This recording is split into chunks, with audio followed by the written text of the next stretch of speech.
ও ভাইয়া, আপনি এই বাচ্চাগুলোকে এভাবে বেঁধে রাখছেন কেন? সেটা আমার ব্যাপার, তোমার কি চাই সেটা বলো। ভাইয়া, আমাকে 5 টাকা দামের 3টা কিন্ডার জয় দিন। এই নাও ভাইয়া, কত টাকা হয়েছে? দাঁড়াও, যোগ করে বলছি। এটা কি বেটা? 555 টাকা হয়েছে। 555? ও ভাইয়া, আমি যদি একটা ফেরত দিয়ে দিই তাহলে কত হবে? 550 টাকা হয়েছে।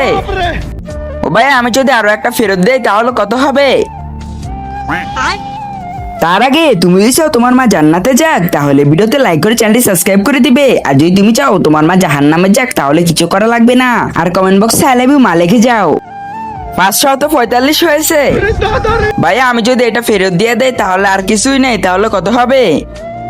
বুড়ি, 545 টাকা হয়েছে। কি ভাই, আমার কাছে তো মাত্র 15 টাকাই আছে।